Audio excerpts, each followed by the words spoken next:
All right. Now we're going to move on to talk by Alan Schreiber. He's going to talk to us about control of diseases in conventional blueberries. Do you want the pouch?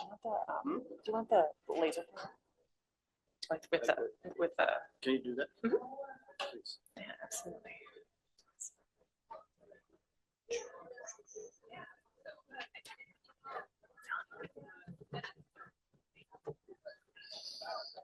All right, I'm going to jump into this presentation.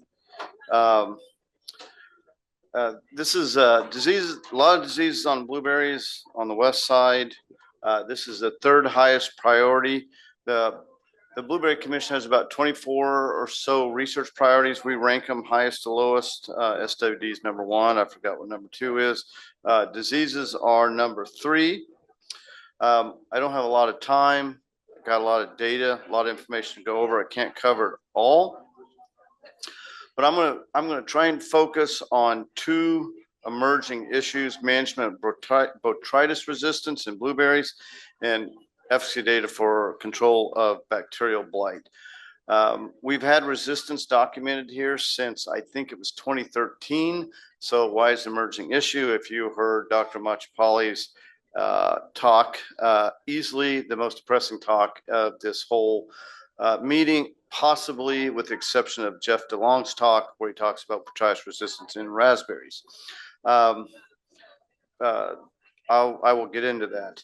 But if you add up fungal diseases, bacterial problems, virus issues, diseases are the single biggest area of research for the Washington Blueberry Commission. I haven't really thought about it until I was sitting in the back before this talk, but it wouldn't surprise me if pushing half of our budget deals with some kind of disease problems. Normally when I give talks, I have these massive slides of data sets from trials I do. For example, this is my 2022 trial. I have this long list of products. And by the way, it's only half of it. There's the other half of this trial, 42 treatments. It's almost incomprehensible, but I'm not going to do that. But I would just tell you, there's a whole side of the research we do where we are screening. Dr. Walters over there, front row. Tom, raise your hand here. Does a lot of the work on the west side here, evaluating what products work and what products don't work, conventional and organic. This is going to be pretty much a conventional only talk. If somebody wants to talk about organic, again, different presentation, different time, but see me and I will talk your leg off about organic pest management. But when you look at controlling gray mold, and sometimes I'll say botrytis, sometimes I say bunch rot, which is what they call it in grapes.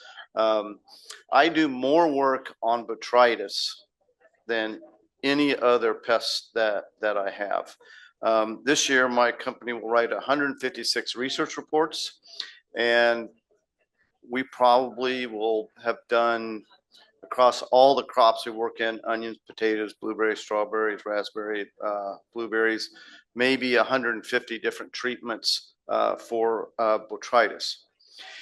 If you look at blueberries, based on the work that we have done, we feel that there are 15 effective fungicides for conventional control of gray mold, and here they are. There's a brand name, the registrant, the active ingredient, and if you look up on Pristine, it said boscalid and pyraclostrobin, but somehow that got deleted. And it has the FRAC group. FRAC group stands for Fungicide Resistance Action Committee, which sounds kind of like a pest management terrorist group, but really it's a group of folks that got together and decided what the modes of action are for pesticides. If there's a group of products that all act on the same site of a disease, the same mode of action. So they're in FRAC group 7 or 3 or M4. M stands for multi-site. So Captan is active on more than one site. That'll become important later. So we, in one respects, have an embarrassment of riches. We've got 15 different fungicides. We don't have 15 different modes of action. If I had to count the modes of action, there's 7, frat group 8, M4, 9, 17, 12, 2, 19. 8 modes of action. That's awesome. That's great. Except in 2013, we had some control failures. That was before I got involved in this. Someone told me a story. It was a CHS crop advisor. I can't remember who it was. Maybe it's Midbow. But he was saying they was driving down the road and they saw a plume of smoke and they said, oh my God, a harvester is caught on fire, go racing up there. And it wasn't smoke. It was a plume of botrytis spores. It was so bad that it looked like it was on fire from all of the spores. They went and pulled some samples and found out that they had resistance. The next year, the Blueberry and Raspberry Commissions funded, I think that was Tobin Peaver back then. Finheximid is Elevate, Boscalid is Pristine, Cyprodinil is in Switch. And they found relatively high levels like everywhere they looked. Washington, British Columbia. It doesn't have Oregon in here, but they also found in Oregon, raspberries, blueberries, blackberries, strawberries. And it says, you see, add in iprodione. The next year we checked and it was iprodione. And so at that point, it was like, great, almost everything we have that's effective, we've developed resistance. Well, we got a bunch of new products. Most of them were in frat group 7, which is the same frat group as Boscalid, which is Pristine. Tobin Peaver moved on. We got Chakradar Machupali. The only thing more depressing than a plant pathologist is a virologist. You think you don't have a disease, you don't think you have viruses, then they start looking and they're out there. You just did not know it. Same with resistance. We told folks, I designed all of these resistance management programs. You got to rotate. These new frat group 7 products work. There's Boscalid, there's Flupiram. Okay, so this is Pristine, this is Luna, this is Kinja, this is drawing a blank here, Switch, and this is in, what is it? I can't remember which one now off the top of my head. But anyway, we have all these products. We said you got to rotate with these. Rotate, rotate, rotate. And then Chalks was doing some work, and lo and behold, in very short order, they developed resistance. Everything developed resistance. Everything. All the frat group 7s.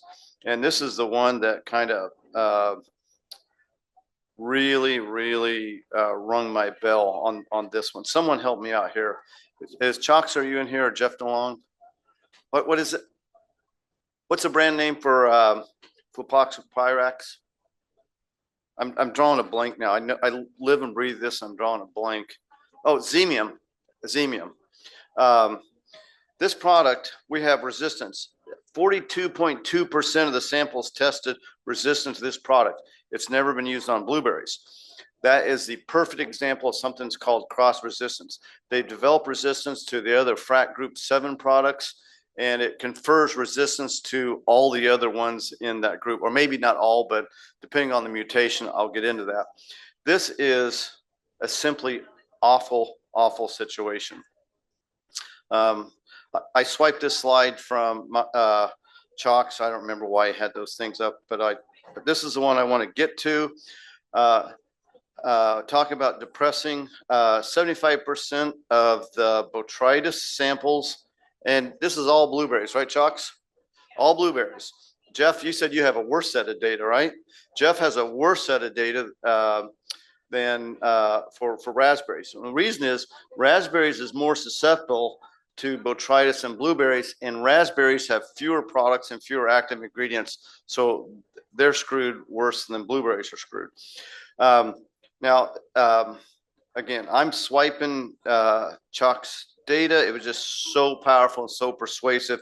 So this is chemical class resistance. 25% of them had no resistance. 12.8% was resistant to one chemical class. This one, 12% was resistant to 2 chemical class, 3 chemical class. 24% was resistant to 4 classes. 10% were 5 classes. This is Armageddon. I mean, this is horrific. The only reason that we have not lost control of botrytis is the fact that we have not had conditions conducive for botrytis. When we do, we may go back to the point where there are harvesters going through that kicking up things that look like plumes of smoke. To make things worse, here are some of these products. Xemium isn't on here. These are the mutations. There's different mutations out there, and the different mutations confer resistance differently. If you have H272R, all of these products will work except for boscalid. If you have this one, Fontell's doesn't work, but Kinja and Luna Tranquility was. Miravoss Prime doesn't, Pristine doesn't, Propulse does, Xemium, although Xemium doesn't. If you're lucky enough to have 272V, nothing works. Also for these as well, nothing works. If you have it, you can't control it with a frac group 7. And boscalid, it's not good. In 2025, 62% was H272. This is back when we were developing these resistance management programs, and we said you can rotate with these other frac group 7s and be successful. And then there's H272R is right here. Y is right here. So you had options, but that's what we had in 2015. And so people listened. They rotated their chemistries. They did what we were supposed to do.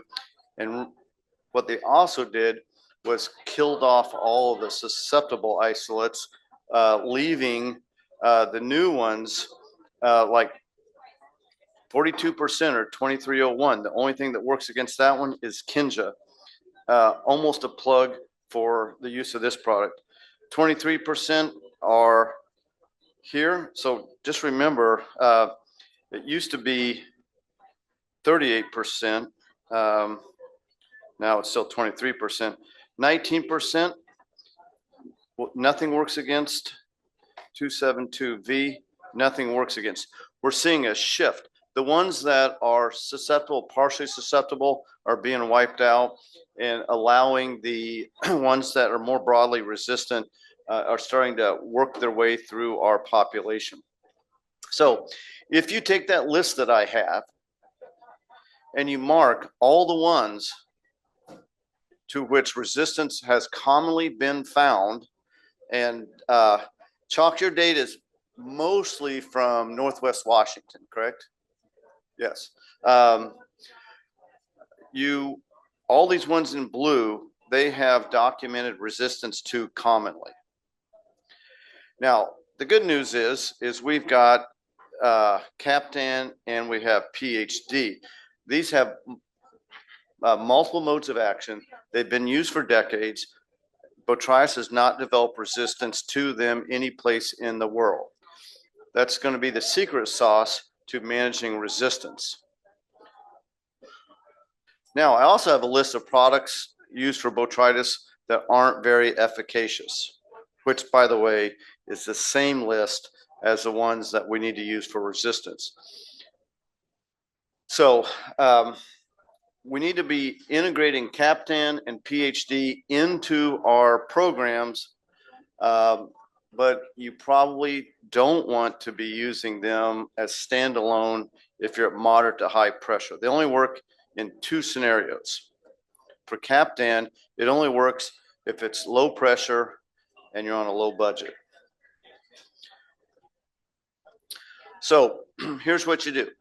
If you've had multiple years of Switch, Elevate, Pristine, and Roverall or Meteor, or in this case, actually, forget Roverall. Roverall is not registered on blueberries, it's registered on raspberries, but Meteor, you probably have resistance to one or more of them. And every conventional grower of blueberries in Northwest Washington has used these products. So virtually every grower has got resistance. The question is how much you got and to what? Now, if you use Pristine much, your fields probably have strains that have cross resistance to all the frac group 7s. it's probably a good idea to not use pristine, period. At least I'll say in berry crops. In berry crops, you are buying yourself a horrible, horrible future for disease pest management. So no, I got ahead of myself. You got a really big problem. Now I will tell you, when it first started out, everyone up here used Finhexamid or Elevate, and everybody got resistance to it. In Skagit, they were using more pristine. Down there, they did not have Elevate resistance. And so it depends on what you use. But clearly, if you've been using these products here, almost guarantee you you'll have resistance. And if you've been using this one, you probably are going to lose the ability to use any of the frac group 7s. Meteor or Iprodione, we've had that product for decades. We stopped using it because it had some resistance. So people stopped using it for 20 years. The resistance gene is out there. But if you use it like 1 time out of 6, you're going to be okay. So you want to use Meteor, but no more than once per season. In Whatcom County, probably don't use Elevate. Probably don't want to use Pristine. Switch has 2 modes of action. They haven't. Most of them probably have not made the jump to being able to tolerate 2 different modes of action. One of the common ways when the going gets tough for managing resistance is tank mix. We don't have the science yet to recommend things to you yet, but that is coming. But Switch is probably a good. Switch is a good product to have into your rotation. Tank mix Captan, but remember, if your fruit goes to Canada, they've got a lower MRL.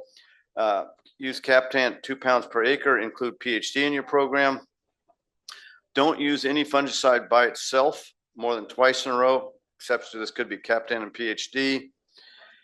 If possible, have your fields tested to determine what kind of disease resistance or what kind of mutation or mutations you have in your field. I can't make promises for Dr. Machapali, but he's the guy that does the work in this, and he's the guy that knows how to check your field for mutations. I know he's got limited capacity, but it would be a good idea to know what you're dealing with. So here we go. Tank mix, Captan, and PhD. Rotate with PhD, Captan, Iprodione.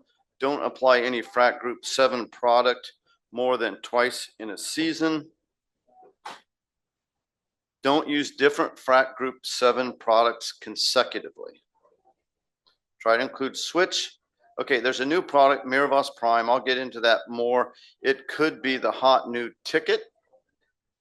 Recognizing it is a package mix of 2 AIs, one of which we've had resistance to. But Switch is also a package mix with 2 AIs, one of which we've developed resistance to. The sequence of the products you use matter greatly. The problem is Chalks and I have not done the research to answer that question. We literally, I was so distraught after listening to his depressing talk. We got together and we're going to try and put a joint proposal in and try and get this question answered. What we're going to try and do is we're going to type some fields, see what they've got, what kind of resistance mechanisms, design programs, and see if we can bust those resistance programs by using very specific sequences of products. Several of these products can be used for other diseases, and this needs to be a factor in your disease management process. For example, if you were using Luna Tranquility or Vellum Prime, this actually in raspberries, I was thinking for cane blight, okay, but that still counts against your rotation for cause and botrytis resistance. So sometimes your choice of using a product depends on treatments of other diseases. You have to take that into account when you're thinking about your botrytis resistance management program. So for an example, this is a list of products that I think are effective conventional products for mummyberry.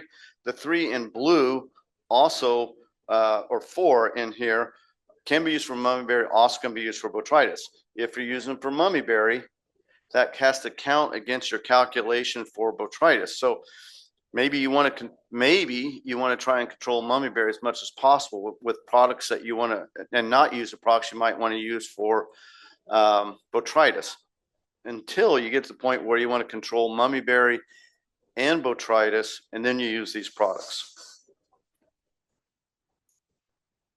So Miravoss Prime is a brand new product. I want to point out that it has adepidin and fludeoxonil. Chalks, have you tested adepidin? See, what's that? And okay. It's registered on blueberry, high bush blueberries, and strawberries. Miravoss, which is just adepidin, is registered on raspberries. Talk about that tomorrow. However, why does that say adepidin? Now, listen, I got these slides from Syngenta. That says adepidin and fludeoxonil, and then it says pyrimethamine and fludeoxonil. So it's not adepidin. It's pyriflumetin, fin, and fludeoxonil. It's a 7 and 12. Here are the rates. What's interesting about this one, it has activity against alternaria, botrytis, mummyberry, and phomopsis. There's not a lot of fungicides that has that spectrum, but again, and also and anthracnose. Okay, alternaria, botrytis, mummyberry, phomopsis, and anthracnose. Not very many fungicides have that spectrum control, but it's because it has it's a package mix. So here's the use pattern.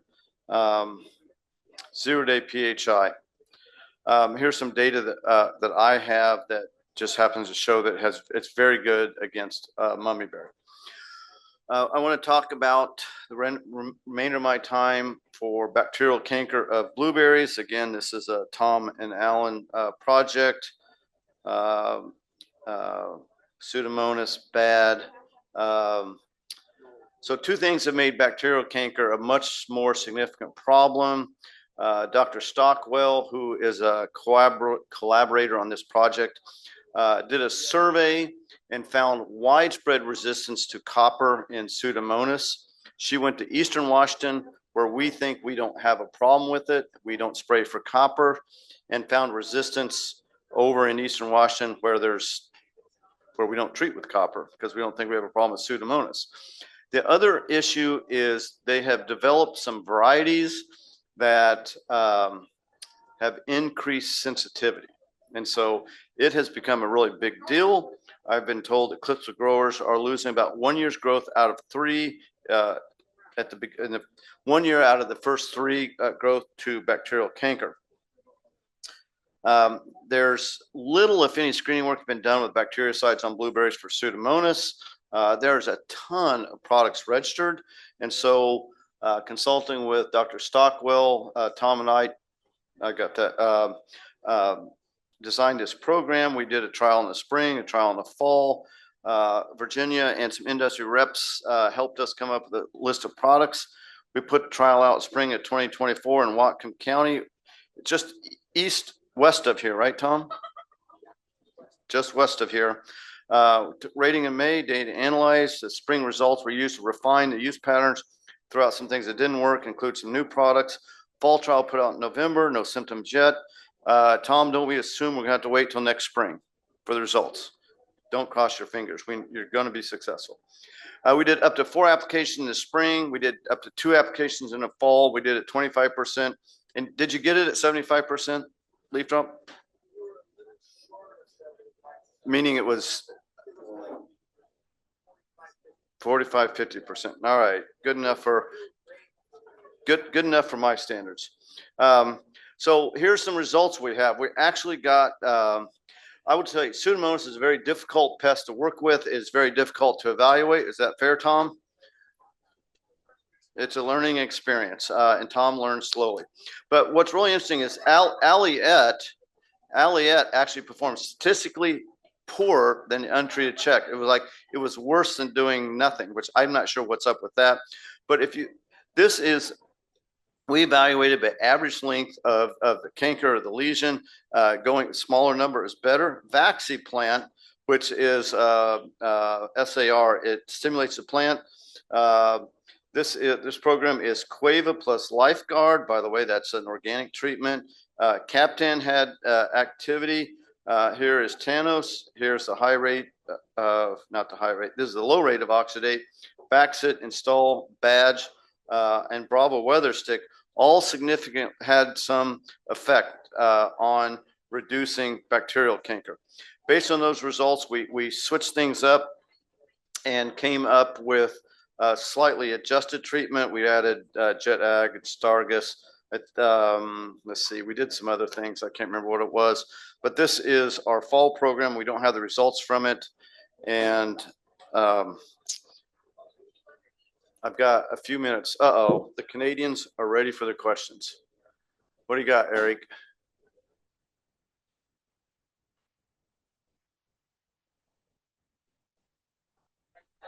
Test. Can you say it a little louder? No, I heard it. I heard what you said.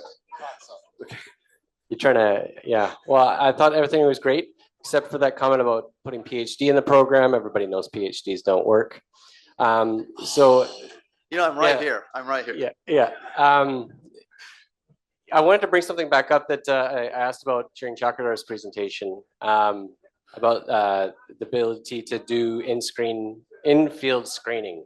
What is your thought on being able to get a better sense of what's actually happening in the field on a regionalized basis to direct field management of botrytis? I am not sure I understand your question, but I will just tell you what Chalks and I want to do is go to some fields, type the level of mutations we have, and then try different programs, tank mixes or sequences to see if we can overcome those mutations. If I were growing here, I would take samples, I would get them into Chalks, tell Chalks, ask him if he could type it for me, and then get a hold of someone who knows and design a program designed around the mutations you have. But I can give you a clue what your mutations will have. You tell me what you've used for the last 3 years, I will probably tell you some mutations you can expect to have. And so you're going to have to use some non-frac group 7s. You're going to have to tank mix with Captan and tank mix with PhD and treat early and treat often. Thank you. Awesome. Anybody else got some questions for Alan? Yeah, I think we have time for one more. Hey, Alan, you had a pie chart that showed the different percentages of resistance to either none, 1, 2, 3, 4, Yes. 5 classes. Yes. That's not the number of frac groups? Or is that the number of classes of frac 7s? That's Chalks. Why don't you grab the microphone? So we screened 10 fungicides from 5 frac groups. And so that each section in the pie is like that percentage of isolates were tolerant to at least one fungicide. Yeah. So if you look at this one here, what did we say? What did we call that mutation? The one that confers resistance to all the different, what is it? The Death Star, or what did Tobin Peaver call that? I was told that he used to call that as like a killer mutation. A what? Killer Mutation, yeah. H272V. Right. But we are seeing other mutations as well. This is a really bad situation. And the only reason it hasn't manifested itself in the field is our primary management tool for botrytis has been hotter, drier conditions. It hasn't allowed it to express. If we have a cool, rainy, I'll say an early 2000 type weather system, it could be ugly. All right, thank you. Yeah, so we got to get Alan over to the other room to give another talk, unfortunately. Thank you so much, Alan.